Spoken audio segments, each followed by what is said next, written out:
Price lord, hallelujah. ದೇವರ ನಮಗೆ ಸ್ತೋತ್ರವಾಗಲಿ. ಪ್ರಾರ್ಥನೆ ಮಾಡಿಕೊಳ್ಳೋಣ. ಸರ್ವ ಸೃಷ್ಟಿಕರ್ತನ ತಂದೆಯ ದೇವರೇ, ಮಗನ ದೇವರೇ, ಪರಿಶುದ್ಧಾತ್ಮನೇ, ನಿಮ್ಮ ನಾಮಕ್ಕೆ ಸ್ತೋತ್ರ ಸ್ವಾಮಿ. ಈ ದಿವಸ ಈ ಸಮಯವೂ ಕೂಡ ನಿಮ್ಮಿಂದ ನೇಮಕವಾದಂತಹ ದಿವಸ ಸಮಯವಾಗಿದೆ, ಅದಕ್ಕಾಗಿ ಸ್ತೋತ್ರ. ಈ ದಿವಸದ ಸಂದೇಶದ ಭಾಗವನ್ನು ಕೂಡ ಹೇರಳವಾಗಿ ಆಶೀರ್ವದಿಸಿ ನಿಮ್ಮ ಪವಿತ್ರ ಆತ್ಮನ ಮೂಲಕ ನಡೆಸುವುದಕ್ಕಾಗಿ ಸ್ತೋತ್ರ. ನಿಮ್ಮ ಪ್ರೀತಿ ಸಹಾಯ ಇಲ್ಲದೆ ನಾವು ಏನು ಮಾಡಲು ಸಾಧ್ಯವಿಲ್ಲ. ನಿಮ್ಮೆಲ್ಲ ಉಪಕಾರ ಪ್ರೀತಿಗಾಗಿ ಕೃತಜ್ಞತಾ ವಂದನೆಗಳು. ಯೇಸುವಿನ ನಾಮದಲ್ಲಿ ಪ್ರಾರ್ಥಿಸಿದ್ದೇನೆ ನಮ್ಮ ತಂದೆಯ ಆಮೇನ್. ಇದನ್ನು ಕೇಳುತ್ತಿರುವ ನನ್ನ ಸಹೋದರ ಸಹೋದರಿ, ನಿಮಗೂ ನನ್ನ ಹೃದಯಪೂರ್ವಕವಾದಂತಹ ನಮಸ್ಕಾರಗಳು. ದೇವರು ಈ ದಿವಸವರು ಕೂಡ ನಿಮ್ಮನ್ನು ಎಲ್ಲ ರೀತಿಯಲ್ಲಿಯೂ ಹೇರಳವಾಗಿಯೂ ಆಶೀರ್ವದಿಸಲಿ. ಈ ದಿವಸದ ಸಂದೇಶದ ಭಾಗವು ಯೋಬನು 38ನೇ ಅಧ್ಯಾಯ 33ರಿಂದ. ಯೋಬನು 38ನೇ ಅಧ್ಯಾಯ 33ರಿಂದ. ಖಗೋಳದ ಕಟ್ಟಳೆಗಳನ್ನು ತಿಳಿದುಕೊಂಡಿದ್ದೀಯೋ ಅಂತ ಯೋಬನಿಗೆ ದೇವರು ಪ್ರಶ್ನೆ ಮಾಡ್ತಾ ಇದ್ದಾರೆ.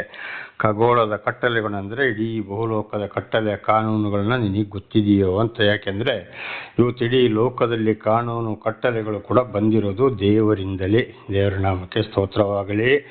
ಇವತ್ತು ಮಹಾಭಾರತದಲ್ಲಿರ್ಬೋದು, ಬೈಬಲಲ್ಲಿರ್ಬೋದು, ಕುರಾನಲ್ಲಿರ್ಬೋದು, ಸರ್ವ ಸೃಷ್ಟಿಕರ್ತನಾದ ದೇವರು ಏನನ್ನು ಹೇಳಿದ್ದಾರೋ ಅದುವೇ ಇವತ್ತು ಕಾನೂನು. ಆದರೆ ಇವತ್ತಿನ ಕಾನೂನು ಏನು ಮಾಡಿದ್ದಾರೆ, ಇವತ್ತಿನ ರಾಜಕಾರಣಿಗಳು ಒಂದೊಂದು ಅವರವರಿಗೆ ಬೇಕಾದಾಗೆ ಅದನ್ನು ತಿದ್ದುಪಡಿ ಮಾಡಿಕೊಂಡು ಬಂದಿದ್ದಾರೆ.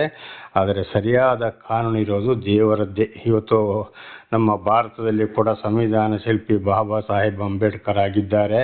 ಅವರು ಕೂಡ ಈ 10 ದಶಾಜ್ಞೆಗಳನ್ನೇ ಮೊದಲು ಸಂವಿಧಾನದಲ್ಲಿ ತಗೊಂಡು ಕಾನೂನನ್ನು ಅಳವಡಿಸಿದವರು ಅವರೇ ಸಂವಿಧಾನ ಶಿಲ್ಪಿ.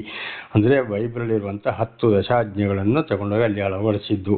ಅದುವೇ ಇವತ್ತು ಕಾನೂನಾಗಿದೆ. ದೇವರ ನಮಗೆ ಸ್ತೋತ್ರವಾಗಲಿ. ಹಲ್ಲೆಲೂಯಾ.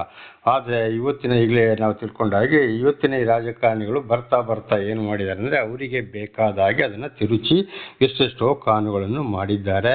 ಹಾಗೆ ಪ್ರತಿ ಒಂದು ಕಾನೂನನ್ನು ಕೂಡ ಇವತ್ತು ನಾವು ಪರಿಶೋಧನೆ ಮಾಡೋಕ್ಕೆ ಹೋದರೆ ನಿಜವಾಗಿ ನೋಡಿ, ಉದಾಹರಣೆಗೆ ಇವತ್ತು ನಾನೊಬ್ಬನೇ ದೇವರು ಅಂತ ನಿಜವಾಗ್ಲೂ ಇವತ್ತು ಕ್ರಿಶ್ಚಿಯನ್ ರಾಷ್ಟ್ರ, ಮುಸ್ಲಿಮ್ಸ್ ರಾಷ್ಟ್ರಗಳೆಲ್ಲ ನೋಡುವಾಗ ನಿಜವಾಗ್ಲೂ ಸರ್ವ ಸೃಷ್ಟಿಕರ್ತನದ ದೇವರು ಮಾತ್ರ ಅಲ್ಲಿರಬೇಕು, ಯಾವುದೇ ವಿಗ್ರಹಗಳಲ್ಲಿ ಇರಬಾರ್ದು ಅಂತ. ಒಂದು ಸಮಯದಲ್ಲಿ ನಮ್ಮ ಇಲ್ಲಿ ಕೂಡ ಪ್ರಾಣಿ ಬಲಿ ಕೊಡಬಾರ್ದು ಅಂತೇಳಿ ಇತ್ತು.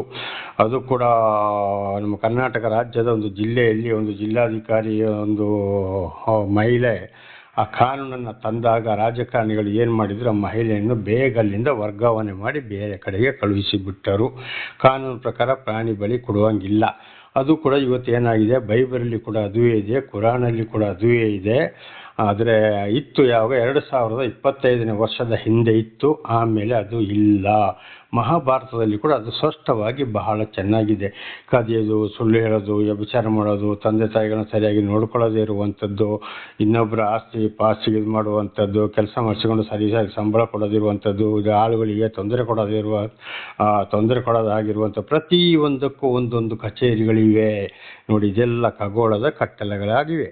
ಅದನ್ನು ನೀನು ತಿಳ್ಕೊಂಡಿದ್ದೀಯೋ ಅಂತ. ಅದೇ ಯೋಬನಿಗೆ ಗೊತ್ತೇ ಇಲ್ಲ. ಇವತ್ತು ಅದು ಗೊತ್ತಿದ್ದವರಿಗೆ ಮಾತ್ರ ಗೊತ್ತು. ಸರ್ಕಾರದ ಕಾನೂನು ಪ್ರತಿಯೊಂದು ಇರುವುದು ಈ ಬೈಬಲಲ್ಲಿದೆ, ಮಹಾಭಾರತದಲ್ಲಿದೆ, ಕುರಾನಲ್ಲಿ ಕೂಡ ಇದೆ. ದೇವರ ನಾಮಕ್ಕೆ ಸ್ತೋತ್ರವಾಗಲಿ. ಹಲ್ಲೆಲೂಯಾ. ಅದುವೇ ಇವತ್ತು ಕಾನೂನು. ಹಾಗೆ ಇವತ್ತು ನಮಗೆ ಅದರ ತಿಳುವಳಿಕೆ ಇದೆ. ದೇವರು ಪಡಿಸ್ತಾನೆ ಇದ್ದಾರೆ.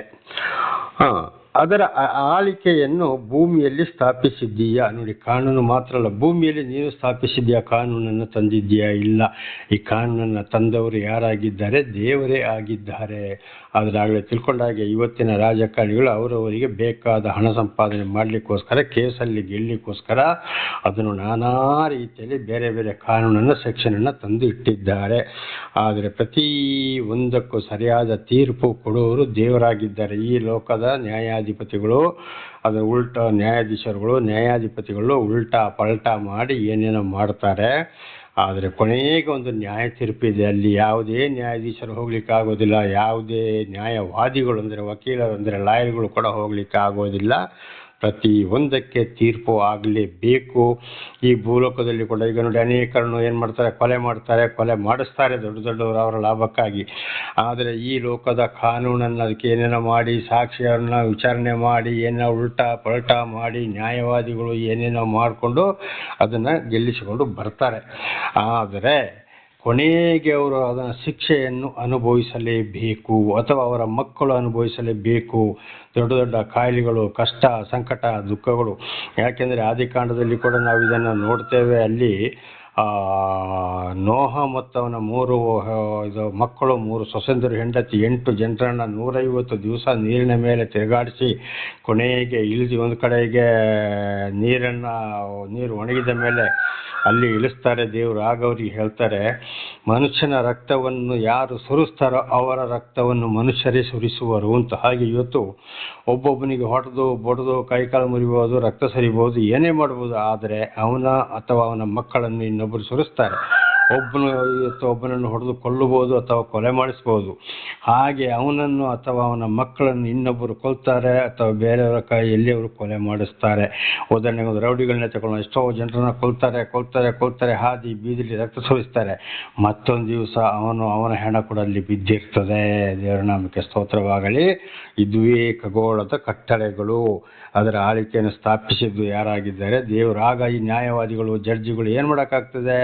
ಅಲ್ಲಿ ಹೋಗಿ ವಾದ ಮಾಡೋಕ್ಕಾಗ್ತದೆ? ಹೆಣ ಬಿದ್ದು ಹೋಯಿತು. ಹಾಗೆ ದೇವರ ತೀರ್ಪೇ ಬೇರೆ ಇದೆ. ಅದಕ್ಕೆ ಮತ್ತಾಯ 12ನೇ ಅಧ್ಯಾಯದಲ್ಲಿ ಕೊಡುವ ಮಾಡುವ ಪ್ರತಿಯೊಂದು ಮಾತಿಗೂ ತೀರ್ಪು ಇದೆ, ಮಾಡುವ ಪ್ರತಿಯೊಂದು ಕೆಲಸಕ್ಕೂ ತೀರ್ಪು ಇದೆ. ಆಕಾಶದ ಮೇಲೆ, ಜಲಾಶಯ ಮೇಲೆ, ಸಿಂಹಾಸನದ ಮೇಲೆ ಸರ್ವ ಸೃಷ್ಟಿಕರ್ತನದ ದೇವರು ಕೂತುಕೊಂಡು ಎಲ್ಲವನ್ನ ಇಣಿಕಿ ನೋಡೋರಾಗಿದ್ದಾರೆ. ನಮಗೆ ಸ್ತೋತ್ರ. ಹಾಗೂ ದೇವರ 3ನೇ ಆತ್ಮ, ಪವಿತ್ರ ಆತ್ಮ ಅಂದರೆ ಪರಮಾತ್ಮ, ಅದು ನಾವು ನಮಗೆ ಇಲ್ಲಿ ಅವರು ದೇವರು ಪೋಷಣೆಗಾಗಿ ಕೊಟ್ಟಿದ್ದಾರೆ. ಎಲ್ಲವನ್ನು ತಿಳಿಪಡಿಸುವುದಕ್ಕಾಗಿ ಅವರೇ ಇವತ್ತು ನಮ್ಮನ್ನು ನಡೆಸ್ತಾ ಇರುವುದು. ಆದರೆ ಬೈಬಲಲ್ಲಿ ಪವಿತ್ರ ಆತ್ಮ ಅಂತ ಹೇಳ್ತದೆ, ನಮ್ಮ ಸಂಸ್ಕೃತದಲ್ಲಿ ಪರಮಾತ್ಮ ಅಂತ ಹೇಳ್ತದೆ. ದೇವರ ನಾಮಕ್ಕೆ ಸ್ತೋತ್ರಗಳು 2 ಒಂದೇ. ಹಾಗೆ ದೇವರು ಕೂಡ ಎಲ್ಲವನ್ನ ನೋಡೋರಾಗಿದ್ದಾರೆ. ಹಾಗೆ ಇವತ್ತು ಲೋಕದಲ್ಲಿ ಕಾನೂನು, ಸ್ಥಾಪನೆ, ಆಳ್ವಿಕೆ ಅದುವೇ. ದೇವರ ನಾಮಕ್ಕೆ ಸ್ತೋತ್ರವಾಗಲಿ. ಹಲ್ಲೆಲೂಯಾ. 34ನೇ ವಚನ. ಮೋಡಗಳನ್ನು ಮುಟ್ಟುವಂತೆ ನೀನು ಧ್ವನಿ ಎತ್ತಿದ ಮಾತ್ರಕ್ಕೆ ಹೇರಳವಾದ ನೀರು ನಿನ್ನನ್ನು ಆಧರಿಸುವುದೋ? ಮೋಡಗಳನ್ನು ಮುಟ್ಟುವಂತೆ ನೀನು ಧ್ವನಿ ಎತ್ತಿದ ಮಾತ್ರಕ್ಕೆ ಹೇರಳವಾದ ನೀರು ನಿನ್ನನ್ನು ಆವರಿಸುವುದೋ? ಇವತ್ತು ನೋಡಿ, ಜೋರಾಗಿ ಇವತ್ತು ಮೋಡ ಬರಲಿ, ಮಳೆ ಬರಲಿ, ಬಿಸಿಲು, ಅಯ್ಯೋ ನಮಗೆ ಅದಕ್ಕೆ ಮಳೆ ಇಲ್ಲ, ಇದಕ್ಕೆ ಮಳೆ, ನಾವು ಕಿರಿಚಾಡ್ಬೋದು, ಏನೋ ಮಾಡ್ಬೋದು. ಆದರೆ ಮಳೆ ಬರ್ತದೆ ನಾವು ಹೇಳಿದ ಮಾತ್ರಕ್ಕೆ? ಇಲ್ಲ. ಎಷ್ಟೇ ಪೂಜೆ ಪುಸ್ಕಾರ ಏನೆಲ್ಲೋ ಮಾಡ್ತಾರೆ, ಕಪ್ಪೆಗಳ ಮದುವೆ ಮಾಡ್ತಾರೆ, ಕತ್ತೆಗಳ ಮದುವೆ ಮಾಡ್ತಾರೆ, ಇನ್ನು ಏನೇನೋ ಮಾಡ್ತಾರೆ. ಮಳೆ ಬರ್ತದ? ಇಲ್ಲ. ಅದು ಕೂಡ ದೇವರ ಚಿತ್ತವೇ ಆಗಿದೆ. ಯಾವಾಗ ಮೋಡ ಬರಬೇಕು, ಯಾವಾಗ ಮಳೆ ಸುರಬೇಕು, ಇಲ್ಲಿ ಏನು ಮಾಡಬೇಕು ಅಂಥೇಳಿ ದೇವರ ಚಿತ್ತವೇ. ಕಪ್ಪೆ ಮದುವೆ ಮಾಡಿದ್ರೆ ಇಲ್ಲ, ಕತ್ತೆ ಮದುವೆ ಮಾಡಿದ್ರೆ ಇಲ್ಲ, ಆನೆಗಳಿಗೆ ಮದುವೆ ಮಾಡಿದ್ರಿಲ್ಲ, ಯಾವುದಕ್ಕೂ ಮದುವೆ ಮಾಡಿದ್ರು ಬರೆಗಾಲವೇ. ದೇವರು ಪ್ರತಿಯೊಂದು ದೇವರ ಚಿತ್ತವಾಗಿದೆ. ದೇವರ ನಾಮಕ್ಕೆ ಸ್ತೋತ್ರವಾಗಲಿ. ಇದೆಲ್ಲ ಸುಮ್ಮನೆ ಒಂಥರ ಮುಟಾಳ್ತನ, ಮೂಢನಂಬಿಕೆಗಳು. ಹಲ್ಲೆಲೂಯಾ. 35ನೇ ವಚನ. ಸಿಡಿಲುಗಳು ನಿನ್ನ ಅಪ್ಪಣೆಯಂತೆ ಹೋಗಿ ಬಂದು ಇಗೋ ಬಂದಿದ್ದೇವೆ ಎನ್ನುವೆವೋ? ನೋಡಿ, ಸಿಡಿಲುಗಳು ಕೂಡ ಮನುಷ್ಯರು ಹೇಳಿದಾಗ ಕೇಳ್ತಾವ? ಮನುಷ್ಯರಿಗೆ ಇವತ್ತು ಗುಡುಗು ಸಿಡಿಲನ್ನು ಬರಮಾಡಕ್ಕಾಗ್ತದ? ಗರ್ಜನೆ ಮಾಡಿ ಮೋಡವನ್ನು, ಆ ಮಂಜುಗಡ್ಡೆಯನ್ನು ನೀರನ್ನಾಗಿ ಮಾಡಿ ಸುರಿಸ್ಲಿಕ್ಕೆ ಆಗ್ತದ? ಖಂಡಿತವಾಗಿಯೂ ಸಾಧ್ಯ ಇಲ್ಲ. ಅದಕ್ಕೂ ಕೂಡ ಅಪ್ಪಣೆ ಕೊಡುವುದು ಯಾರು? ದೇವರಾಗಿದ್ದಾರೆ. ಸಿಡಿಲು ಏನಾಗಿದೆ? ದೇವರ ಮಾತಿನ ಸ್ಪೀಡ್ ಆಗಿದೆ. ಗುಡುಗು ದೇವರ ಧ್ವನಿಯಾಗಿದೆ. ಆ ಪ್ರಕಾಶವೇ ಸಿಡಿಲು ಬೆಂಕಿ ರೂಪದಲ್ಲಿ ಭೂಮಿಗೆ ಬರುವಂಥದ್ದು. ಇದು ಕೀರ್ತನೆಯಲ್ಲಿ ದಾವೀದರಸರು ಕೂಡ ಇದನ್ನು ಸ್ಪಷ್ಟವಾಗಿ ಹೇಳಿದ್ದೇವೆ. ಹಾಗೆ ಇವತ್ತು ಗುಡುಗು ಸಿಡಿಲು ಆಕಾಶದಲ್ಲಿ ಅಲ್ಲಿ ನಾವು ಗುಡುಗಕ್ಕಾಗ್ತದ? ಆ ಮಂಜುಗಡ್ಡೆ ಮೋಡನ್ನು ನೀರನ್ನಾಗಿ ಮಾಡಿ ಸುರಿಸ್ಲಿಕ್ಕೆ ಆಗ್ತದ? ಇಲ್ಲ. ಸಿಡಿಲು ಬೆಂಕಿಯನ್ನು ಭೂಮಿಗೆ ಬಳಸಲಿಕ್ಕೆ ಆಗ್ತದ? ಇಲ್ಲ. ಎಲ್ಲವೂ ದೇವರಿಂದಲೇ. ದೇವರ ನಾಮಕ್ಕೆ ಸ್ತೋತ್ರ. ಆವಾಗ ನಮ್ಮಲ್ಲಿ ಭಯ, ಭಕ್ತಿ, ಪ್ರೀತಿ, ಎಂಥ ಕಷ್ಟ, ಸಂಕಟ, ದುಃಖ ಬಂದರೂ ಏನು ಮಾಡಬೇಕು? ನಾವು ದೇವರಲ್ಲೇ ಭರವಸೆ ಇಡಬೇಕು, ಹೊರತು ಮನುಷ್ಯರಲ್ಲೆಲ್ಲ, ಪೂಜೆ ಪುಸ್ಕಾರಗಳಲ್ಲೆಲ್ಲ, ವಿಗ್ರಹಗಳಲ್ಲಿ ಎಲ್ಲ. ಸರಿಯಾದ ಆಯಾಯ ಜನಗಳಿಗೆ ಆಯಾಯ ಗ್ರಂಥಗಳನ್ನು ಓದಿಕೊಂಡು ಚೆನ್ನಾಗಿ ದೇವರನ್ನು ಅರ್ಥ ಮಾಡಿಕೊಂಡು ದೇವರನ್ನೇ ನಾವು ಹಿಂಬಾಲಿಸಬೇಕು. 36ನೇ ವಚನ. ಯಾರು ಕಾರ್ಮಿಗಳಿಗೆ ಜ್ಞಾನವನ್ನು ದಯಪಾಲಿಸಿದ್ದಾರೆ? ನೋಡಿ, ಮೋಡ ಬರ್ತದೆ, ಮಳೆ ಸುರಿತದಕ್ಕೆ ಯಾರಾದರೂ ಜ್ಞಾನ ಕೊಟ್ಟಿದ್ದಾರೋ? ನೀನು ಇಂಥಲ್ಲಿಗೆ ಹೋಗು, ಹೀಗೆ ಮಳೆ ಸುರಿಸು, ಇಂಥಲ್ಲಿ ಹೀಗೆ ಮಾಡುತ್ತಾ? ಇಲ್ಲ. ದೇವರೇ ಅದನ್ನು ಭೂಮಿಯ ಕಡೆಯಿಂದ ವಾಯುಮಂಡಲದ ಗಾಳಿಯಲ್ಲಿ ಮಂಜುಗಡ್ಡೆಯನ್ನೇ ತಂದು ಇವತ್ತು ಬಂದು ಮಳೆ ಸುರಿಸ್ತಾರೆ. ಆಗ ಅದು ಯಾರ ಕೆಲಸವಾಗಿದೆ? ದೇವರ ಕೆಲಸವಾಗಿದೆ. ಅದಕ್ಕೆ ಜ್ಞಾನ ಇಲ್ಲ. ದೇವರು ಅಪ್ಪಣೆ ಕೊಟ್ಟ ಕೆಲಸವನ್ನು ಅದು ಮಾಡಲೇಬೇಕಾಗಿದೆ. ಅದು ಕೂಡ ದೇವರ ಕೆಲಸವಾಗಿದೆ. ದೇವರ ನಾಮಕ್ಕೆ ಸ್ತೋತ್ರವಾಗಲಿ. ಹಲ್ಲೆಲೂಯಾ. ಹಾಗೆ ಜ್ಞಾನ, ವಿಶೇಷವಾದ ಜ್ಞಾನವನ್ನು ದೇವರು ಕೊಟ್ಟಿರೋದು ಯಾರಿಗೆ? ಮನುಷ್ಯನಿಗೆ. ಎಲ್ಲವನ್ನು ತಿಳ್ಕೊಳ್ಳೋಕ್ಕೆ, ಮಾಡೋಕ್ಕೆ, ಪ್ರತಿ ಒಂದಕ್ಕೂ ಜ್ಞಾನ ಕೊಟ್ಟಿರೋದು ದೇವರಾಗಿದ್ದಾರೆ. ಆದರೆ ದೇವರ ಸೃಷ್ಟಿ ವಸ್ತುಗಳಿಗೆ ಜ್ಞಾನವಿಲ್ಲ. ಅದು ದೇವರು ಹೇಳಿದ ಕೆಲಸವನ್ನು ಮಾಡುವಂಥದ್ದು ಮಾತ್ರ. ದೇವರ ನಾಮಕ್ಕೆ ಸ್ತೋತ್ರವಾಗಲಿ. ಉತ್ಪಾತಗಳಿಗೆ ವಿವೇಕವನ್ನು ಅನುಗ್ರಹಿಸಿದವರು ಯಾರು? ಈಗ ಉದಾಹರಣೆಗೆ ಒಂದೊಂದು ರೈತರು ಇರ್ತಾರೆ, ಇಲ್ಲಿಗೆ ಅವರಿಗೆ ಫಲ ಬರ್ತದೆ, ಕೆಲಸ ಬರ್ತದೆ, ಎಲ್ಲವೂ ಆಗ್ತದೆ. ಆವಾಗ ಅದಕ್ಕೆ ವಿವೇಕ ಅಂದರೆ ತಿಳುವಳಿಕೆಯನ್ನು ಅನುಗ್ರಹಿಸಿದವರು ಯಾರಾಗಿದ್ದಾರೆ? ದೇವರಾಗಿದ್ದಾರೆ. ದೇವರ ನಾಮಕ್ಕೆ ಸ್ತೋತ್ರವಾಗಲಿ. ಯಾವ ವಸ್ತುಗಳನ್ನು ಉತ್ಪತ್ತಿ ಮಾಡಿದ್ರೆ ಅದಕ್ಕೆ ವಿವೇಕ ಇಲ್ಲ. ಮನುಷ್ಯರಿಗೆ ಜ್ಞಾನವನ್ನು ಕೊಟ್ಟು ಮನುಷ್ಯರ ಮೂಲಕ ಅದನ್ನು ದೇವರು ತಯಾರು ಮಾಡಿಸುವಂಥದ್ದು. 37ನೇ ವಚನ. ಜ್ಞಾನದಿಂದ ಯಾರು ಮೇಘಗಳನ್ನು ಲೆಕ್ಕಿಸುವರು? ದೇವರ ನಾಮಕ್ಕೆ ಸ್ತೋತ್ರ.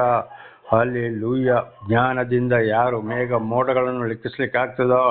ಇವತ್ತು ಎಷ್ಟು ಮೋಡ ಬರ್ತದೆ, ಎಲ್ಲಿಗೆ ಹೋಗ್ತದೆ, ಎಲ್ಲಿಗೆ ಬರ್ತದೆ ಅಂತ ಲೆಕ್ಕಿಸ್ಲಿಕ್ಕೆ ಸಾಧ್ಯವಾಗ್ತದೋ?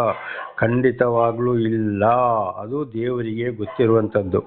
ಆಕಾಶದಲ್ಲಿನ ಬುದ್ದಲೆಗಳನ್ನು ಮಗಚಿ ಹಾಕಿ ಧೂಳು ಹರಿದು ಒತ್ತಟ್ಟಿಗೆ ಸೇರುವಂತೆಯೂ ಹೆಂಟೆಗಳು ಒಂದಕ್ಕೊಂದು ಅಂಟಿಕೊಳ್ಳುವಂತೆಯೂ ಯಾರು ಮಾಡುವರು? ಆಕಾಶದಲ್ಲಿನ ಬುದ್ದಲಿಗಳನ್ನು ಮೊಗಚಿ ಹಾಕಿ ಧೂಳು ಹರಿದು ಒತ್ತಟ್ಟಿಗೆ ಸೇರುವಂತೆಯೂ ಹೆಂಟೆಗಳು ಒಂದಕ್ಕೊಂದು ಅಂಟಿಕೊಳ್ಳುವಂತೆ ಯಾರು ಮಾಡುವರು? ಅಂದರೆ ಅಲ್ಲಿ ಖಂಡಿತವಾಗಿ ಮೇಘಗಳಿಂದ ಮಳೆಯನ್ನು ಸುರಿಸಿ, ಅಂದರೆ ಬುದ್ದಲಿಗಳನ್ನು ಇವತ್ತೊಂದು ಬಿಂದಿಗೆಯಿಂದೋ ಬಕೆಟಿಂದಲೋ ನೀರು ಯಾವ ರೀತಿ ಸುರಿಯುತ್ತದೋ ಅದೇ ರೀತಿ ನೀರು ಸುರಿಸುವಾಗ ಇವತ್ತು ಆಕಾಶದಿಂದ ಮೋಡಗಳಿಂದ ನೀರನ್ನು ದೇವರು ಸುರಿಸ್ತಾ ಇದ್ದಾರೆ. ಮನುಷ್ಯನಿಗೆ ಸಾಧ್ಯವೋ? ಇಲ್ಲ. ಧೂಳುಗಳು, ಮಳೆ ಬಿದ್ದಾಗ ಧೂಳುಗಳು ಏನಾಗ್ತವೆ? ಒಂದಲ್ಲ ಒಂದು ಕಡೆಗೆ ಹೋಗಿ ನೀರಿನಲ್ಲಿ ಒಂದು ಕಡೆಗೆ ಸೇರ್ತವೆ. ಇದು ಧೂಳನ್ನು ಕೂಡ ಮಳೆ ನೀರಲ್ಲಿ ಹರಿದುಕೊಳ್ಳುವಂತೆ ಮಳೆ ಸುರಿಸೋರು ಯಾರಾಗಿದ್ದಾರೆ? ದೇವರಾಗಿದ್ದಾರೆ. ದೇವರ ನಾಮಕ್ಕೆ ಸ್ತೋತ್ರ. ಹೆಂಟೆಗಳು ಒಂದಕ್ಕೊಂದು ಅಂಟಿಕೊಳ್ಳುವಂತೆ ಯಾರು ಮಾಡುವರು? ಈಗ ನೋಡಿ, ಮಳೆ ಬಂದಾಗ ಏನಾಗ್ತದೆ? ಎಲ್ಲ ಮಣ್ಣುಗಳು, ಹೆಂಟೆಗಳು ಎಲ್ಲ ಮೆದುವಾಗಿ ಒಂದಕ್ಕೊಂದು ಅಂಟಿಕೊಳ್ತದೆ. ಆಗ ಇದೆಲ್ಲ ಯಾರ ಕೆಲಸವಾಗಿದೆ? ಇದಕ್ಕೆಲ್ಲ ಮಳೆ ನೀರು ಇಲ್ಲದೆ, ಮೋಡ ಇಲ್ಲದೆ ಏನು ಮಾಡಲು ಸಾಧ್ಯವಿಲ್ಲ. ಇದೆಲ್ಲ ದೇವರ ಕೆಲಸವಾಗಿದೆ. ದೇವರ ನಾಮಕ್ಕೆ ಸ್ತೋತ್ರವಾಗಲಿ. ಹಲ್ಲೆಲೂಯಾ. ಹಾಗೆ 39ನೇ ವಚನ. ಗವಿಯಲ್ಲಿ ಮಲಗಿರುವ ಸಿಂಹದ ಆಹಾರಕ್ಕೋಸ್ಕರ ಬೇಟೆಯಾಡುವಿಯೋ? ನೋಡಿ, ಸಿಂಹವೇ ಏನು ಮಾಡ್ತದೆ? ಅದಕ್ಕೆ ಬೇಕಾದ ಆಹಾರಕ್ಕೆ ಅದು ಹೊಂಚಿ ಹಾಕ್ತದೆ, ಆಹಾರವನ್ನು ತಿಂತದೆ. ಆದರೆ ಅದರ ಆಹಾರವನ್ನು ಮನುಷ್ಯ ಅದಕ್ಕೆ ಆಗಿ ಹೊಂಚಿ ಹಾಕಿ ಅದನ್ನು ತಿನ್ನಕ್ಕಾಗ್ತದ? ಇಲ್ಲ. ಅದನ್ನು ಹೊಂಚಿ ಹಾಕಿ ಅದನ್ನು ತಿನ್ನಕ್ಕೆ ಹೋದರೆ ಏನು ಮಾಡ್ತದೆ? ಸಿಂಹ ಮನುಷ್ಯನನ್ನು ಸೀಲಿ ಬಿಡ್ತದೆ. ಇವತ್ತು ಕಾಡುಗಳಲ್ಲಿ ದೊಡ್ಡ ಪ್ರಾಣಿ, ಕಾಡಿನ ರಾಜ್ಯ ಆನೆ ಅಂತ ಹೇಳ್ತಾರೆ. ನಿಜವಾಗ್ಲೂ ಆನೆ ಅಲ್ಲ, ಕಾಡಿನ ರಾಜ್ಯ ಸಿಂಹವಾಗಿದೆ. ಅಂಥ ಬಲಶಾಲಿ ಆನೆಯೇ ಸಿಂಹಕ್ಕೆ ಹೆದರ್ತದೆ. ಹಾಗಿದ್ದಾಗ ಇನ್ನು ಮನುಷ್ಯ ಅದನ್ನು ಹೊಂಚಾಕ್ಲಿಕ್ಕೆ ಆಗ್ತದೆ? ನನಗೆ ಆಹಾರ ಬೇಕು ಅಂತ ಕೊಂದೇ ಬಿಡ್ತದೆ. ಒಂದೇ ಸಲ ಕೈ ಹಾಕಿ ಸೀಲಿದ್ರೆ ಆಗಿ ಹೋಯ್ತು. ಹಾಗೆ ಏನಾಗ್ತದೆ? ಅಲ್ಲಿ ಖಂಡಿತವಾಗಿ ಸಾಧ್ಯ ಇಲ್ಲ. ಆಗ ಅಂಥ ಒಂದು ಸಿಂಹಕ್ಕೆ ಕೊಡಂಥ ಒಂದು ಶಕ್ತಿ, ಸಾಮರ್ಥ್ಯ ಕೊಟ್ಟವರು ಯಾರಾಗಿದ್ದಾರೆ? ದೇವರಾಗಿದ್ದಾರೆ. ಆದರೆ ಅದೇ ಸಿಂಹವನ್ನು ಮನುಷ್ಯ ಕೊಲ್ತಾನೆ, ಅದೇ ಆನೆಯನ್ನು ಮನುಷ್ಯ ಕೂಡ ಕೊಳ್ಳಬಹುದು. ಅದು ಕೂಡ ಸಾಮರ್ಥ್ಯ, ಜ್ಞಾನ ಯಾರಿಂದ? ದೇವರಿಂದ. ಒಂದಕ್ಕೆ ಒಂದು ಮಿಗಿಲಾಗಿ ಇದೆ. ಅದನ್ನು ಬಹಳ ಚೆನ್ನಾಗಿ ನಾವು ಅರ್ಥ ಮಾಡಿಕೊಳ್ಳಬೇಕು. ಉದಾಹರಣೆಗೆ ಆನೆ ಇವತ್ತು ಮಲಗುವಾಗ ಸೊಂಡಿಲನ್ನು ಏನು ಮಾಡ್ತದೆ? ಬೆನ್ನ ಮೇಲೆ ಹಾಕೊಳ್ತದೆ, ಅಥವಾ ಬಾಯಿಯೊಳಗೆ ಸೊಂಡಿಲು ಹಾಕೊಂಡು ಮಲಗ್ತದೆ. ಯಾಕೆ? ಅದರ ಸೊಂಡಿಲೊಳಗೆ ಹೋಗಿ ಒಂದು ಇರುವೆ ಕಚ್ಚಿದರೆ ಆನೆ ಸತ್ತು ಹೋಗ್ತದೆ ಅಂತ ಹೇಳುವಂಥ ಮಾತನ್ನು ನಾನು ಕೇಳಿದ್ದೇನೆ. ಇದು ಎಷ್ಟೋ ಸಾಕಾನೆಗಳನ್ನು ಕೂಡ ನಾನು ನೋಡಿದ್ದೇನೆ. ಅದು ಮಲಗುವಾಗ ಸೊಂಡಿಲನ್ನು ಬೆನ್ನ ಮೇಲೆ ಹಾಕೊಂಡು ಮಲಗ್ತದೆ, ಇಲ್ಲದ್ರೆ ಬಾಯಿಯೊಳಗೆ ಇಟ್ಕೊಂಡು ಮಲಗ್ತದೆ. ಯಾಕೆಂದ್ರೆ ಬಹಳ ದೊಡ್ಡ ಪ್ರಾಣಿ. ಒಂದು ಇರುವೆ ಮನುಷ್ಯನಿಗೆ ಲೆಕ್ಕಕ್ಕಿಲ್ಲ ಇರುವೆಗಳು, ಮತ್ತು ಇನ್ನು ಆನೆಗೆ ಯಾವ ಲೆಕ್ಕ? ಅದು ದೇವರ ನಾಮಕ್ಕೆ ಸ್ತೋತ್ರಗಳು. ಆನೆಗೆ ಮನುಷ್ಯನೇ ಲೆಕ್ಕಕ್ಕಿಲ್ಲ. ದೊಡ್ಡ ದೊಡ್ಡ ಮರಗಳನ್ನು ಕೂಡ ಅದು ಇಳ್ಕೊಂಡು ಹೋಗ್ತದೆ, ಎಂತೆಂಥ ವಾಹನಗಳನ್ನ ಕೂಡ ಪಲ್ಟಿ ಹೊಡಿಸ್ತದೆ, ಅದು ಮಚ್ಚೆ ಆಗ್ತದೆ. ಹಾಗಿರುವಾಗ ಒಂದು ಸಣ್ಣ ಇರುವೆಗೆ ಹೆದರ್ತದೆ ಅದು. ದೇವರ ನಾಮಕ್ಕೆ ಸ್ತೋತ್ರ. ಒಂದಕ್ಕೆ ಒಂದು ಮಿಗಿಲಾಗಿದೆ. ಆಗ ಇದೆಲ್ಲ ಯಾರ ಕೆಲಸವಾಗಿದೆ? ದೇವರ ಕೆಲಸವಾಗಿದೆ. ಉದಾಹರಣೆಗೆ ಹಾವನ್ನು ಮನುಷ್ಯ ಹೊಡೆದುಕೊಳ್ತಾನೆ, ಅದೇ ಹಾವು ಕಚ್ಚಿದ್ರೆ ಮನುಷ್ಯ ಸಾಯ್ತಾನೆ. ದೇವರ ನಾಮಕ್ಕೆ ಸ್ತೋತ್ರವಾಗಲಿ. ಹಲ್ಲೆಲೂಯಾ. ಒಂದಕ್ಕೆ ಒಂದು ಮಿಗಿಲಾದ ಶಕ್ತಿಯನ್ನು ಕೊಟ್ಟು, ಜ್ಞಾನವನ್ನು ಕೊಟ್ಟು ನಡೆಸಿದವರು ಯಾರಾಗಿದ್ದಾರೆ? ದೇವರಾಗಿದ್ದಾರೆ. ಹಾಗಿರುವಾಗ ಇಲ್ಲಿ ನಾನೇ, ನನ್ನದು ಅಂತ ಹೇಳುವಂಥದ್ದು ಏನೂ ಇಲ್ಲ. 40. ಪೊದೆಯಲ್ಲಿ ಹೊಂಚು ಹಾಕಿರೋ ಪ್ರಾಯದ ಸಿಂಹಗಳ ಆಶೆಯನ್ನು ತೀರಿಸುವೆಯೋ? ಪೊದೆಯಲ್ಲಿ ಹೊಂಚು ಹಾಕ್ತದೆ, ಸಿಂಹಕ್ಕೆ ಹೊಟ್ಟೆ ಹಸಿತದೆ, ಅದಕ್ಕೆ ಮನುಷ್ಯ ತಗೊಂಡೋಗಿ ಆಹಾರ ಕೊಡೋಕ್ಕಾಗ್ತದೋ? ಇಲ್ಲ. ಅದಕ್ಕೂ ಒಂದು ಸಮಯದಲ್ಲಿ ದೇವರೊಂದು ಆಹಾರವನ್ನು ಇಟ್ಟಿದ್ದಾರೆ. ನಿನಗಿಂಥ ಸಮಯದಲ್ಲಿ ಆಹಾರ ಹೋಗಿ ತಿನ್ನು ಅಂತ. ಆಗ ಮಾತ್ರ ಸಿಂಹಕ್ಕೆ ಅಲ್ಲಿ ಆಹಾರ ಸಿಕ್ಕುವಂಥದ್ದು. ಮನುಷ್ಯ ಆಹಾರ ಕೊಡೋಕ್ಕಾಗ್ತದ ಅದಕ್ಕೆ? ಪೊದೆಯಲ್ಲಿ ಇಟ್ಕೊಂಡ್ರೆ ಇಲ್ಲ. ಅಲ್ಲಿಗೆ ಹೋದರೆ ಮನುಷ್ಯನ ಅದು ಬಿಡ್ತದ? ಇಲ್ಲ. ಆಗ ಪ್ರತಿಯೊಂದು ಪ್ರಾಣಿ ಪಕ್ಷಿಗಳಿಗೂ ಮನುಷ್ಯರಿಗೂ ಅನ್ನ, ಆಹಾರ, ನೀರು ಎಲ್ಲವನ್ನ ಕೊಟ್ಟು ಸಾಕ್ತಾ ಇರೋರು ಯಾರಾಗಿದ್ದಾರೆ? ಸರ್ವ ಸೃಷ್ಟಿಕರ್ತನಾದಂಥ ದೇವರ ಪರಮಾತ್ಮ ಭಗವಂತ ಯೇಸು ಕ್ರಿಸ್ತನು ಅಲ್ಲಾಹ್ ಅಕ್ಬರೇ ಆಗಿದ್ದಾರೆ. ಇದು ಬೈಬಲಲ್ಲಿ ಆದಿಕಾಂಡ 1ನೇ ಅಧ್ಯಾಯದಲ್ಲಿ ನೋಡುವಾಗ ಸರ್ವವನ್ನು ಸೃಷ್ಟಿ ಮಾಡಿ, ಪ್ರಾಣಿಗಳನ್ನು ಸೃಷ್ಟಿ ಮಾಡಿ, ಅದಕ್ಕೆ ಬೇಕಾದಂಥ ಆಹಾರಗಳನ್ನು, ನೀರನ್ನು ಎಲ್ಲವನ್ನ ಸೃಷ್ಟಿ ಮಾಡಿ, ಕೊನೆಗೆ ಮನುಷ್ಯರನ್ನ ಸೃಷ್ಟಿ ಮಾಡಿದರು.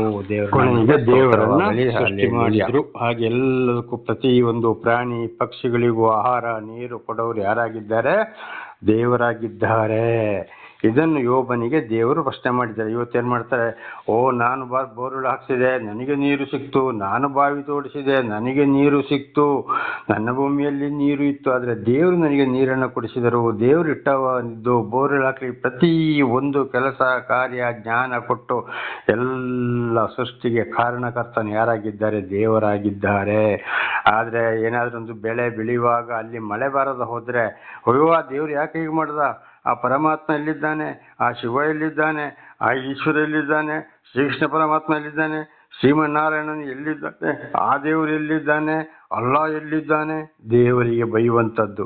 ಆದರೆ ಇವತ್ತು ಮನುಷ್ಯರು ಏನು ಮಾಡ್ತಾರೆ? ನಾನು ಮಾಡಿದೆ, ನನ್ನದು ದೇವರು ಕೊಟ್ಟ ಅಂತೇಳಿ ದೇವರಿಗೆ ನಾವು ಏನು ತಪ್ಪು ಮಾಡ್ತಾ ಇದ್ದೇವೆ ಅಂತೇಳಿ ಅರ್ಥಕೊಳ್ಳೋಕ್ಕೆ ಜ್ಞಾನ ಇಲ್ಲ. ಆದರೆ ಆ ಜ್ಞಾನ ಯಾರಿಗೆ ಕೊಡಬೇಕು ದೇವರು ಅವರಿಗೇ ಕೊಡುವಂಥದ್ದು. ಯಾರಿಗೆ ದರ್ಶನ ಕೊಡಬೇಕು ದೇವರು ಅವರಿಗೆ ದರ್ಶನ ಕೊಡಬೇಕು. ಯಾರಿಗೆ ತಿಳಿಯಪಡಿಸಬೇಕು ಅವರಿಗೆ ತಿಳಿಯಪಡಿಸೋದು. ಅದಕ್ಕೆ ದೇವರೊಂದು ಮಾತನ್ನು ಹೇಳಿದ್ದಾರೆ, ನನ್ನ ಜ್ಞಾನವನ್ನು ನಾನು ಎಲ್ಲರಿಗೂ ಕೊಡುವುದಿಲ್ಲ, ಮಕ್ಕಳಂಥವರಿಗೆ ಮಾತ್ರ ಶುದ್ಧಪಡಿಸ್ತಾರೆ. ಅಂದರೆ ಯಾರ ಹೃದಯ ಮನಸ್ಸನ್ನು ಶುದ್ಧ ಮಾಡಿ ಯಾರಿಗೆ ತಿಳಿಸ್ಬೇಕೋ ಅವರಿಗೆ ಮಾತ್ರ ನನ್ನ ಜ್ಞಾನವನ್ನು ಕೊಟ್ಟು ತಿಳಿಯಪಡಿಸ್ತಾನೆ, ಹೊರತು ಎಲ್ಲರಿಗೂ ನಾನು ತಿಳಿಯಪಡಿಸುವುದಿಲ್ಲ ಅಂತ. ಹಾಗೆ ಇವತ್ತು ಅನೇಕ ಗ್ರಂಥಗಳನ್ನ ಓದಿ ಯಾರ್ಯಾರಿಗೆ ತಿಳಿಯುವಂತೆ ಮಾಡಬೇಕೋ ದೇವರು ಅವರಿಗೆ ಮಾಡುವಂಥದ್ದು. ಹಾಗೆ ಇವತ್ತು ನನಗೆ ಕೂಡ ದೇವರು ಯಾರ ಮುಖಾಂತರ ತಿಳಿಸ್ಬೇಕು ಅವರ ಮುಖಾಂತರ ತಿಳಿಸಿದ್ರು. ಹಾಗೆ ಯೋಬನಿಗೂ ಕೂಡ ದೇವರು ಅದೇ ಮಾತನ್ನು ಹೇಳಿದ್ದಾರೆ. ಅದನ್ನು ಇವತ್ತು ಓದಿ ತಿಳ್ಕೊಂಡು ಇನ್ನು ಹೆಚ್ಚೆಚ್ಚಾಗಿ ನಾವು ದೇವರಲ್ಲಿ ನಂಬಿಕೆ ಭರವಸೆ ಇಟ್ಟು ದೇವರನ್ನ ಹಿಂಬಾಲಿಸುವಂಥ ಒಂದು ಭಾಗ್ಯವನ್ನ ನಮಗೆ ಕೊಟ್ಟಿದ್ದಾರೆ. ಈಗ ನನ್ನ ಮುಖಾಂತರ ಒಂದು ವೇಳೆ ನೀವು ತಿಳಿಯದವರಿದ್ದರೆ ನಿಮಗೆ ಹೆಚ್ಚೆಚ್ಚಾಗಿ ದೇವರು ನನ್ನ ಮುಖಾಂತರ ತಿಳಿಯಪಡಿಸ್ತಾ ಇದ್ದಾರೆ. ಆದ್ದರಿಂದ ನಾವು ಚೆನ್ನಾಗಿ ಅರ್ಥ ಮಾಡಿಕೊಂಡು ದೇವರನ್ನು ಹಿಂಬಾಲಿಸುವವರಾಗಿರಬೇಕು. ದೇವರ ನಾಮಕ್ಕೆ ಸ್ತೋತ್ರವಾಗಲಿ. ಹಾಗೆ 41ನೇ ವಚನ, ತಮ್ಮ ಮರಿಗಳು ಗುಡುಕಿಲ್ಲದೆ ಅಳೆಯುತ್ತಾ ದೇವರಿಗೆ ಮೊರೆ ಇಡುವಾಗ ಕಾಗೆಗಳಿಗೆ ಆಹಾರವನ್ನು ಯಾರು ಒದಗಿಸುವರು? ದೇವರ ನಮಗೆ ಸ್ತೋತ್ರವಾಗಲಿ. ಈಗ ನೋಡಿ, ಒಂದು ಕಾಗೆ ಪಕ್ಷಿಗಳು ಎಲ್ಲ ಗೂಡು ಕಟ್ಟಿ ಮೊಟ್ಟೆ ಇಟ್ಟು ಮರಿ ಮಾಡ್ತವೆ. ಅವಕ್ಕೆ ಏನಾದರೂ ಆಹಾರವನ್ನು ಏನು ಮಾಡ್ತವೆ? ಯಾರು ಒದಗಿಸ್ತಾರೆ? ಅವಕ್ಕೂ ಕೂಡ ಆಹಾರವನ್ನು ದೇವರೇ ಒದಗಿಸ್ತಾರೆ. ಹೇಗೆ ಸ್ವಲ್ಪ ಮರಿ ಮಾಡಿ ಸ್ವಲ್ಪ ದಿವಸಕ್ಕಲ್ಲಿ ಏನಾದರೂ, ಈಗ ಉದಾಹರಣೆಗೆ ಒಂದು ಸ್ತ್ರೀ ಒಂದು ಮಗುವಿಗೆ ಜನನ ಕೊಟ್ಟರೆ ತಕ್ಷಣ ಏನು ಮಾಡ್ತಾರೆ? ತಾಯಿ ಎದೆ ಹಾಳನ್ನು ಮಗುವಿಗೆ ಕೊಡ್ತಾಳೆ, ಮಗು ಎದೆ ಹಾಳನ್ನು ಕುಡಿತದೆ. ಆಗ ತಾನೇ ಜನಿಸಿದ ಮಗು. ದೇವರ ನಮಗೆ ಸ್ತೋತ್ರ. ಆಗ ಆ ಕೆಲಸ ಯಾರಿಂದಾಗಿದೆ? ಅದು ದೇವರಿಂದ ಆಗಿದೆ. ಇಲ್ಲದ್ರೆ ಆಗ ತಾನೇ ಜನಿಸಿದ ಮಗು ಹಾಲು ಚೀಪಲು ಹೇಗೆ ಸಾಧ್ಯ? ದೇವರ ನಮಗೆ ಸ್ತೋತ್ರ. ಆ ತಾಯಿಯ ಎದೆಯಲ್ಲಿ ಹಾಲು ಇಡುವಂಥವ್ರು ಯಾರು? ದೇವರು. ಹೇಳ್ಬೋದು, ನಾನು ಊಟ ಮಾಡಿದೆ ಅದರಿಂದ ಹಾಲಾಯಿತು ಅಂತ. ಸರಿ, ಈ ಊಟ, ಅನ್ನ, ಆಹಾರ, ನೀರು ತಾಯಿಗೆ ಬೇಕಾಗಿದ್ದನ್ನು ಯಾರು ಕೊಟ್ಟರು? ಹಾಲು ಯಾವುದರಿಂದ ಉತ್ಪತ್ತಿ ಆಯಿತು? ಆಹಾರದಿಂದ. ಆಹಾರ ಎಲ್ಲಿ ಬೆಳೆಯಿತು? ಭೂಮಿಯಲ್ಲಿ ಬೆಳೆಯಿತು. ಭೂಮಿ ಯಾರು ಸೃಷ್ಟಿ ಮಾಡಿದ್ರು? ಅದು ಬೆಳೆಯಕ್ಕೆ ಯಾರು ಕಾರಣಕರ್ತರು? ದೇವರಾಗಿದ್ದಾನೆ. ದೇವರು ನಮಗೆ ಸ್ತೋತ್ರ. ಆ ಮಗು ಆಗ ತಾನೇ ಹುಟ್ಟಿದ ಮಗು ಆ ಹಾಲು ಚೀಪಲು ಆ ಮಗುವಿಗೆ ಸಹಾಯ ಮಾಡೋರು ಯಾರಾಗಿದ್ದಾರೆ? ದೇವರಾಗಿದ್ದಾರೆ. ದೇವರು ನಮಗೆ ಸ್ತೋತ್ರ. ಹಾಗೆ ಇವತ್ತು ಪಕ್ಷಿಗಳು ಕೂಡ ಗೂಡು ಕಟ್ತವೆ, ಮರಿ ಇಡ್ತವೆ. ಅಲ್ಲಿ ಅವು ಮರಿ ಇಟ್ಟ ತಕ್ಷಣ ಎಷ್ಟೋ ದಿವಸ ತಾಯಿ ತಂದ ಆಹಾರವನ್ನು ತಿನ್ನಬೇಕಾದ್ರೆ ಎಷ್ಟೋ ದಿವಸ ಬೇಕು. ಅಲ್ಲಿಯವರೆಗೆ ಅವಕ್ಕೆ ನೀರಿಲ್ಲ, ಆಹಾರ ಇಲ್ಲ. ಆಗ ಅದನ್ನು ಬದುಕಿಸೋರು ಯಾರಾಗಿದ್ದಾರೆ? ದೇವರಾಗಿದ್ದಾರೆ. ಇದಾಗಿದೆ ದೇವರ ಕಾರ್ಯ. ಉದಾಹರಣೆಗೆ ಎಂಥ ಮಳೆಗಾಲ ಬರಲಿ, ಎಂಥ ಬಿಸಿಲು ಇರಲಿ, ಎಂಥ ಚಳಿಗಾಲ ಇರಲಿ, ಮೊಟ್ಟೆ ಇಡ್ತವೆ, ಮರಿ ಇಡ್ತವೆ. ಅದದ್ದು ಸಮಯಕ್ಕೆ ಎಲ್ಲವನ್ನ ತಪ್ಪಿಸಿಕೊಂಡು ಮೊಟ್ಟೆ ಇಟ್ಟು ಮರಿ ಮಾಡುವಂಥ ಒಂದು ಜ್ಞಾನವನ್ನು ಕೂಡ ಅದು ಯಾರು ಕೊಟ್ಟರೋಕ್ಕೆ? ದೇವರೇ ಕೊಟ್ಟರು. ನೋಡಿ, ಅಲ್ಲಿ ಏನಾದರೂ ಸಾಯ್ತಾವ, ಏನಾದರೂ ಆಗ್ತಾವ? ಏನು ಇಲ್ಲ. ಆದರೆ ಇವತ್ತು ಮನುಷ್ಯನಿಗೆ ನೋಡಿ ಎಂತೆಂಥ ಕಾಯಿಲೆಗಳು. ತಕ್ಷಣ ಹುಟ್ಟಿದ ಮಗುವಿಗೆ ಜಾಂಡೀಸು ಬರ್ತದೆ, ಆಮೇಲೆ ಇನ್ನು ಟೈಫಾಯ್ಡ್ ಬರ್ತದೆ, ಏನೇನೋ ಕಾಯಿಲೆ ಹುಟ್ಟಿದ ಮಗುವಿಗೆ ತಕ್ಷಣ. ಈಗಂತೂ ಮೊದಲೆಲ್ಲ ಒಂದು BP ಶುಗರ್ ಬರಬೇಕಾದ್ರೆ 35 ವರ್ಷ ಆಗಬೇಕಿತ್ತಂತೆ. ಈಗ ಏನಿಲ್ಲ, 10 ವರ್ಷ ಆದರೆ ಸಾಕು BP ಶುಗರ್ ಬರ್ತದೆ, BP ಬರ್ತದೆ, ಎಲ್ಲವೂ ಬರ್ತದೆ. ಕಾರಣ ಮನುಷ್ಯರು ದೇವರಿಗೆ ವಿರುದ್ಧವಾಗಿ, ದೇವರ ಮಾತಿಗೆ ವಿರುದ್ಧವಾಗಿ ನಡೆದುಕೊಳ್ಳುವುದರಿಂದ ಈ ರೀತಿಯ ಒಂದು ಶಿಕ್ಷೆ. ಹಾಗೆ ನೋಡಿ, ಕಾಗೆಗಳಿಗೆ ಆಹಾರವನ್ನು ಒದಗಿಸುವುದು, ಪ್ರಾಣಿಗಳಿಗೂ ಕೂಡ ಆಹಾರವನ್ನು ಒದಗಿಸುವವರು ಯಾರಾಗಿದ್ದಾರೆ? ದೇವರೇ ಆಗಿದ್ದಾರೆ. ದೇವರ ನಾಮಕ್ಕೆ ಸ್ತೋತ್ರವಾಗಲಿ. ಅದನ್ನು ಕೂಡ ಯೋಬನಿಗೆ ದೇವರು ಪ್ರಶ್ನೆ ಮಾಡಿದ್ರು. ಆದರೆ ಇದೆಲ್ಲ ಅರಿವು ಯೋಬನಿಗೆ ಇರಲಿಲ್ಲ. ಆದರೆ ಕಷ್ಟ ಸಂಕಟದಲ್ಲಿ ದುಃಖಿಸುವಾಗ, ಮೊರೆಯಿಡುವಾಗ, ಯೋಬನನ್ನೇ ಶಪಿಸಿಕೊಂಡಾಗ ದೇವರು ಪ್ರಶ್ನೆ ಮಾಡ್ತಾರೆ. ಅಂದರೆ ಯೋಬನಿಗೆ ತಿಳುವಳಿಕೆ ಕೊಡುವಂಥದ್ದು. ನಾನೇ, ಹೆದರಬೇಡಪ್ಪ, ನೀನು ಎಷ್ಟೇ ಕಷ್ಟ ಸಂಕಟ ದುಃಖ ಬಂದರೂ ನಿನ್ನನ್ನು ರಕ್ಷಿಸುವನು ನಾನಿದ್ದೇನೆ ಅಂತ. ಇದು ನಮ್ಮ ಜೀವಿತಕ್ಕೂ ಕೂಡ ನಾವು ಅರ್ಥ ಮಾಡಿಕೊಳ್ಳಬೇಕು. ಇದನ್ನು ಕೂಡ ನಾನು ಬಹಳ ಸಲ ಹೇಳಿದ್ದೇನೆ. ನನಗೆ ಕೂಡ ಯಾರು ಏನಕ್ಕೆ ಗೊತ್ತಿರಲಿಲ್ಲ. ದೇವರನ್ನು ಅರಿಯೋದಕ್ಕಿಂತ ಮೊದಲು, ಅಂದರೆ 31ನೇ ವರ್ಷದ ಹಿಂದೆ, 1995ನೇ ಇಸವಿಯಲ್ಲಿ ಮೊತ್ತ ಮೊದಲು ಕೇರಳದಲ್ಲಿ ದರ್ಶನ ಆಗುವುದಕ್ಕಿಂತ ಮೊದಲು ಬೈಬಲ್ ಸರಿಯಾಗಿ ಓದಿ ತಿಳ್ಕೊಳ್ಳೋಕ್ಕೆ ಇವತ್ತು ನನಗೆ ಒಂದು ಜ್ಞಾನವನ್ನು ಕೊಟ್ಟು ಆ ಸಮಯದವರೆಗೆ ನನಗೆ ಗೊತ್ತೇ ಇರಲಿಲ್ಲ. ಆಮೇಲೆ ತಿಳ್ಕೊಂಡು ಬಂದಾಗ ಈಗಲೂ ಕೂಡ ದೇವರು ದರ್ಶನ ಕೊಡೋದಕ್ಕಿಂತ ಮೊದಲೇ ನನ್ನೊಂದಿಗಿದ್ದರು. ನನಗೆ ಯಾರ್ಯಾರು ತೊಂದರೆ ಮಾಡಿದರು, ಏನೇನು ಮಾಡಿದರು, ತಕ್ಕಾದ ಶಿಕ್ಷೆಯನ್ನು ಕಣ್ಣಾರೆ ಕಾಣುವಂತೆ ಕಿವಿಯರೆ ಕೇಳುವಂತೆ ಮಾಡಿದ್ದಾರೆ, ಮಾಡುತ್ತಲೇ ಇದ್ದಾರೆ. ದೇವ್ರನ್ನ ಅರಿಯೋದಕ್ಕಿಂತ ಮೊದಲು ಕೂಡ ಇದುವೇ ನಡೆದು ಹೋಗಿದೆ. ದೇವ್ರ ನಮಗೆ ಸ್ತೋತ್ರ.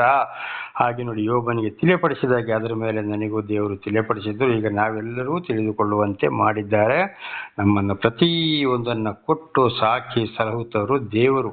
ಆಗ ಒಂದೊಂದ್ಸಲ ಕಷ್ಟ ಸಂಕಟ ದುಃಖಗಳು ಯಾಕೆ ಬರ್ತವೆ? ದೇವರನ್ನು ಮಾತನ್ನು ತಿಳಿಸಿದಾಗ ಮಾತಿಗೆ ಕಿವಿಗೊಡದೆ ಈ ಲೋಕದ ವಿಷಯದೊಂದಿಗೆ ನಾವು ಅಂಥ ಜನರೊಂದಿಗೆ ಒಳಪಟ್ಟು ದೇವರಿಗೆ ವಿರುದ್ಧವಾಗಿ ನಡೆದುಕೊಳ್ಳುವಾಗ ದೇವರಿಗೆ ಅಂಥವರ ಮೇಲೆ ಕೋಪ ಬೇಸರ ಆಗಿ ಶಿಕ್ಷೆಗೆ ಒಳಪಡಿಸುವಂಥದ್ದು. ಕಾರಣ ಇದಕ್ಕೆ ದೇವರಲ್ಲ, ನಾವೇ ಕಾರಣ. ಯಾಕೆಂದರೆ ಲೋಕದ ವಿಷಯಗಳಿಗೆ ಹೋಗ್ತಾರೆ.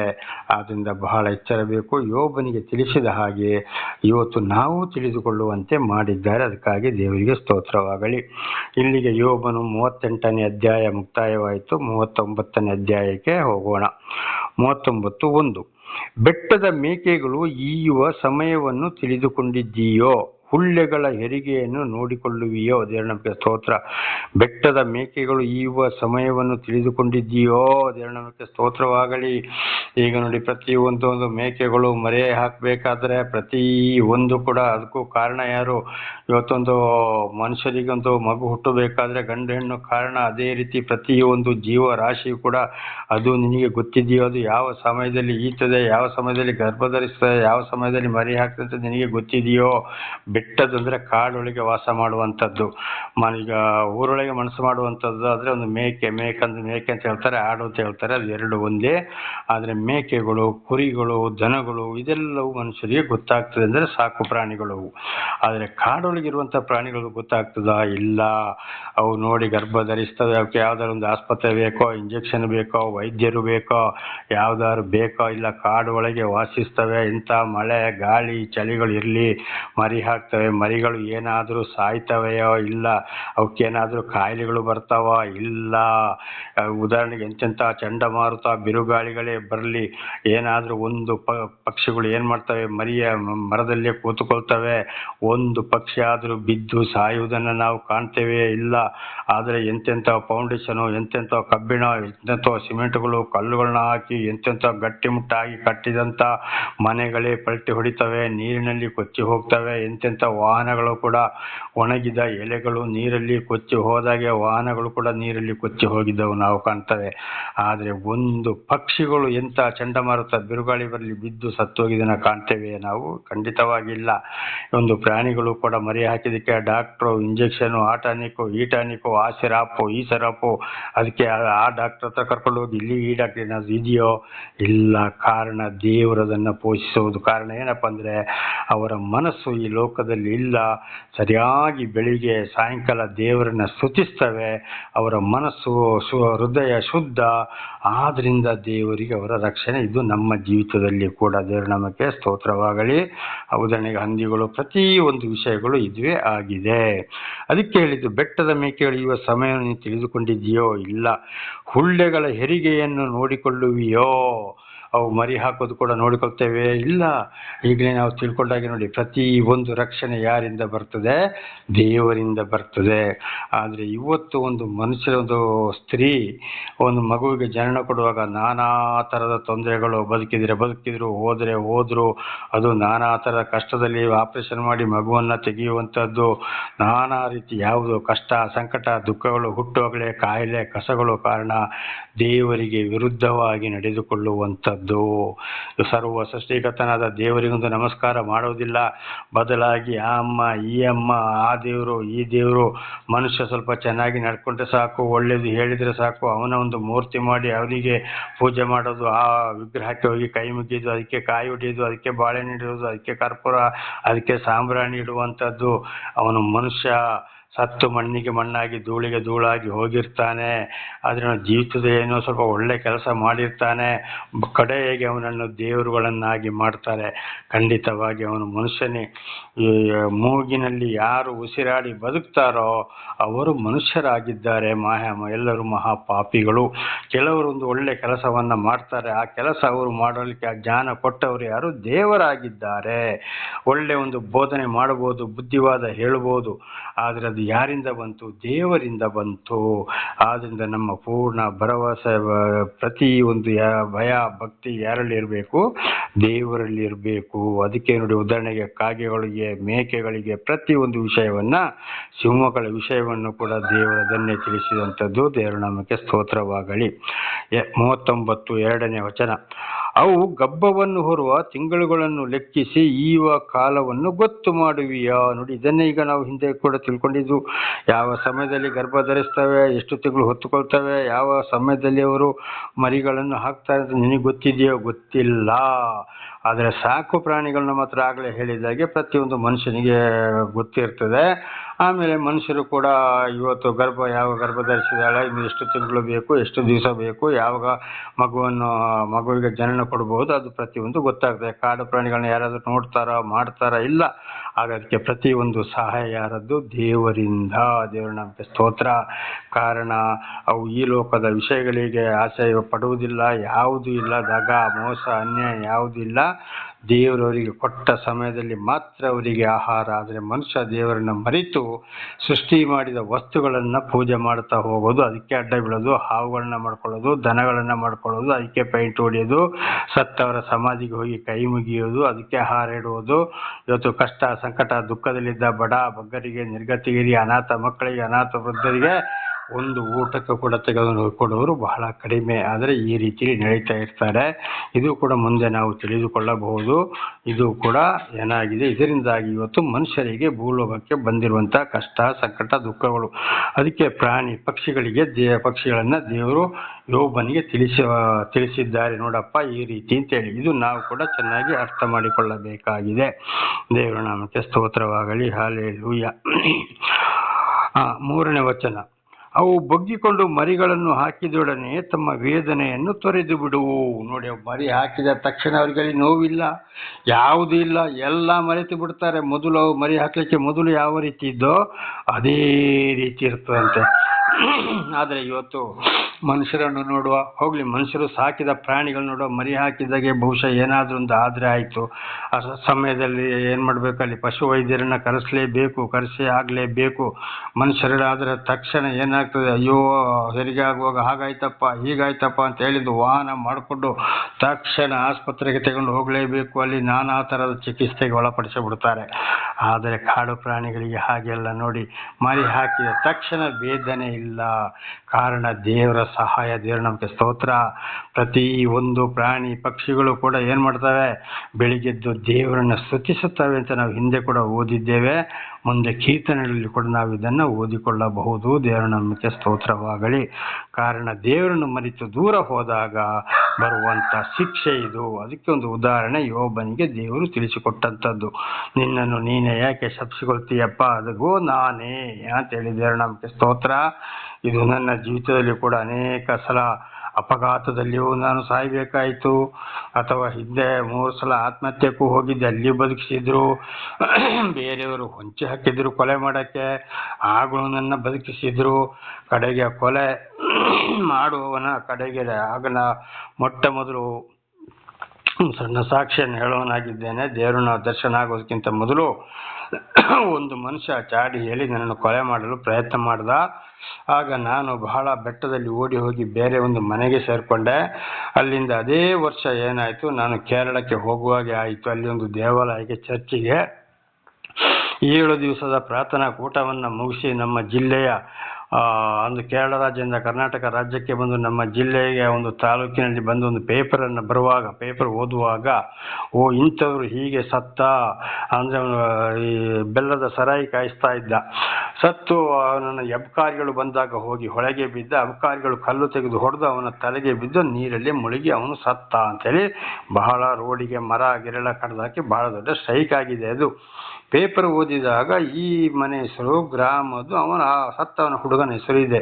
ಅವನೇ ನನ್ನನ್ನು ಏನು ಮಾಡ್ದ, ಅವನು ಮತ್ತು ಬೇರೆ ಒಂದು 2-3 ಹುಡುಗರು ಸೇರಿಕೊಂಡು ಬೇರೊಬ್ಬನ ಚಾಡಿಯಲ್ಲಿ ನನ್ನನ್ನು ಕೊಲೆ ಮಾಡಲಿಕ್ಕೆ ಪ್ರಯತ್ನ ಪಟ್ಟಂಥದ್ದು.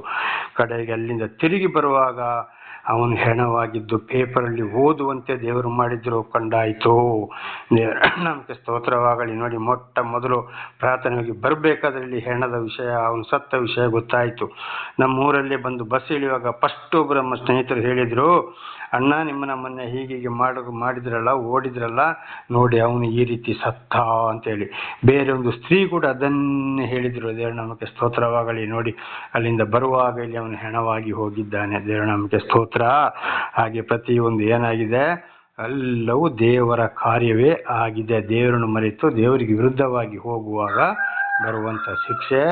ನಾಳೆ ಇವು ಮುಂದುವರಿಯುವುದು. ಪ್ರಾರ್ಥನೆ ಮಾಡಿಕೊಳ್ಳೋಣ. ಸರ್ವ ಸೃಷ್ಟಿಕರ್ತನ ತಂದೆಯ ದೇವರೇ, ಮಗನ ದೇವರೇ, ಪರಿಶುದ್ಧಾತ್ಮನೇ, ನಿಮ್ಮ ನಾಮಕ್ಕೆ ಸ್ತೋತ್ರ ಸ್ವಾಮಿ. ಇವತ್ತಿನ ಸಂದೇಶವನ್ನು ನನ್ನ ಸಹೋದರ ಸಹೋದರಿಗೆ ನೀವು ತಿಳಿಸಲು ಆಶೀರ್ವಾದ ಮಾಡಿದ್ದಕ್ಕಾಗಿ ಸ್ತೋತ್ರ. ಅವರು ಏನಾದರೂ ತಪ್ಪಿ ನಿಮ್ಮಿಂದ ದೂರ ಹೋಗಿದ್ದರೆ ಕ್ಷಮಿಸಿ, ನಿಮ್ಮಿಂದಲೇ ಪಾಪ ಪರಿಹಾರ, ರಕ್ಷಣೆ. ಅವರು ನಿಮ್ಮ ವಾಕ್ಯವನ್ನು ಚೆನ್ನಾಗಿ ಅರ್ಥ ಮಾಡಿಕೊಂಡು ವಿಧೇಯರಾಗಿ ಜೀವಿಸಿ ಆಶೀರ್ವಾದ ಹೊಂದಿ ಅವರ ಮಕ್ಕಳನ್ನು ಅದೇ ಮಾರ್ಗದ ನಡೆಸಿ ಇತರರಿಗೆ ಸಾಕ್ಷಿಗಳಾಗುವಂತೆ ಮಾರ್ಪಡಿಸಿರಿ. ನಿಮ್ಮನ್ನು ಬಿಟ್ಟು ಏನು ಮಾಡಲಾಗದು. ನಿಮ್ಮೆಲ್ಲ ಉಪಕಾರಗಳಿಗಾಗಿ ಕೃತಜ್ಞತಾ ವಂದನೆಗಳು. ಯೇಸುವಿನ ನಾಮದಲ್ಲಿ ಪ್ರಾರ್ಥಿಸಿದ್ದೇನೆ, ನಮ್ಮ ತಂದೆ, ಆಮೇನ್. ಇದನ್ನು ಕೇಳುತ್ತಿರುವ ನನ್ನ ಸಹೋದರ ಸಹೋದರಿ, ನಿಮಗೂ ನನ್ನ ಹೃದಯಪೂರ್ವಕವಾದಂಥ ಧನ್ಯವಾದಗಳು. ದೇವರು ನಿಮ್ಮೆಲ್ಲರಿಗೂ ಶಾಂತಿ, ಸಮಾಧಾನ, ಆರೋಗ್ಯ, ವಿಶೇಷವಾದ ಜ್ಞಾನವನ್ನು ಕೊಟ್ಟು ನಿಮ್ಮನ್ನು, ನಿಮ್ಮ ಮಕ್ಕಳನ್ನು ಎಲ್ಲ ಕೆಲಸ ಕಾರ್ಯಗಳಲ್ಲಿ ಹೇರಳವಾಗಿ